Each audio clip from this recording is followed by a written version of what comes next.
Good day, everyone. Welcome back to Yellow Submarine, your dedicated Beatles channel. It's great to meet again. In this video, we'll look at the meaning behind one of Lennon's most controversial songs. In the song, Lennon used a very offensive word. So due to the offensive nature and historical connection of the word, we will not be saying or using it on this channel. But first, subscribe to our channel and click the notification bell to get notified whenever a new video is uploaded.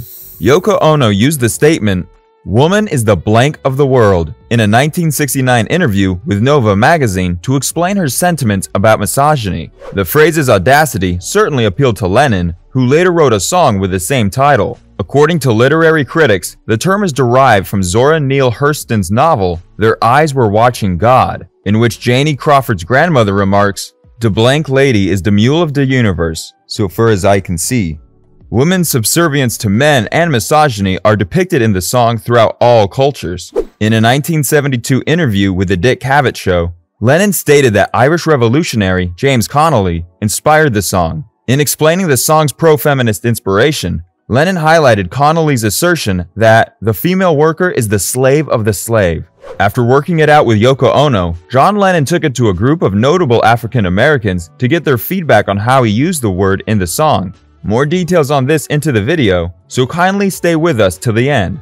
In April of 1972, Lennon and Yoko Ono released the single, indicating that he was confident enough to go with it. In the lyrics, you hear John and Yoko use the word to represent anyone who is oppressed. "We insult her every day on TV. When she's young, we will kill her will to be free," Lennon sings on the single. While telling her to not be so smart, "We put her down for being so dumb." While John and Yoko's intentions were good, the song did not go well with everyone. Most radio stations refused to broadcast it. Most radio stations in the United States refused to play the album due to its use of the word, and what was regarded as an improper comparison of women's rights to the subjugation of African Americans. It was released in the United States on April 24, 1972, and reached number 57 on the Billboard Hot 100, making it Lennon's lowest charting song in the United States. The song was also ranked 93rd on the Cashbox Top 100. Although later in August 1972, the National Organization for Women honored Lennon and Ono with a Positive Image of Women award for the song's strong pro-feminist sentiment.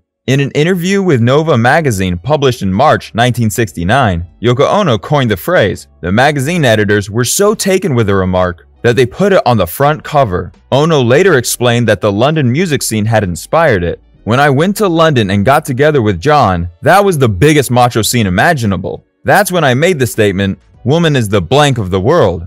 Ono's feelings were driven by dissatisfaction rather than radicalism. However, by the time she and Lennon had moved to New York City and become involved in New Left politics, the term had proven ideal for the specific brand of sloganeering. Even though Ono had tamed Lennon's worst sexist tendencies, he remained a womanizer for most of the 1970s. On the other hand, he was open to new beliefs and possibilities, and in 1972, female liberation and equality fit with his radical vision.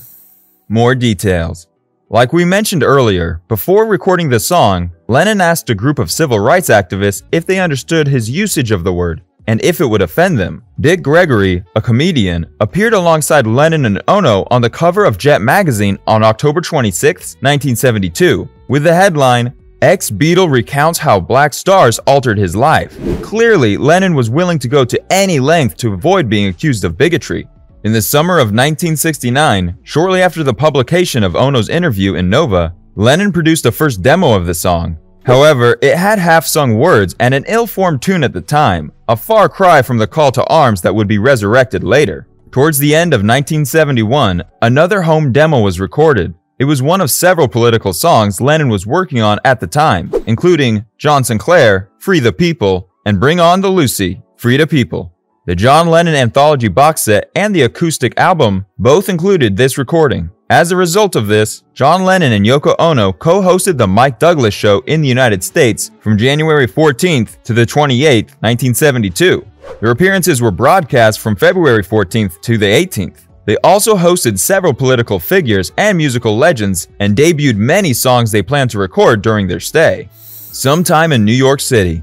Elephant's Memory, a New York band that had previously performed on the Midnight Cowboy soundtrack, was their supporting band for the event and the record. The trio delivered a rendition of the song that added to Lennon's hopes that the song would be a big single. Phil Spector co-produced Sometime in New York City, which was recorded between February 13th and March 8th, 1972.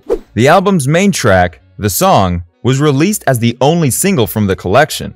Furthermore, the Plastic Ono, Elephant's Memory Band, appeared on U.S. television's The Dick Cavett Show on May 5th. They performed The Song and We're All Water, a song from Sometime in New York City. Cavett was forced to apologize in advance for the performance of the song by the ABC network, in case it offended anyone. The 11th installment of the show aired on May 11th, 1972.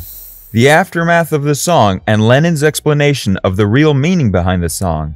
In radio and television interviews, Lennon explained that he used the term to refer to any one of oppressed people. In the May 6th issue of Billboard magazine, Apple Records featured a recent statement by famous black congressman Ron Dellums, which was unrelated to the song, to highlight the widespread use of the phrase. Lennon alluded to Dellums' statement during an appearance on The Dick Cavett Show, where he and Ono performed the song with the band Elephant's Memory. Cavett was asked to apologize to the audience in advance for the song's lyrics because of the contentious title. Otherwise, the performance would not have been televised.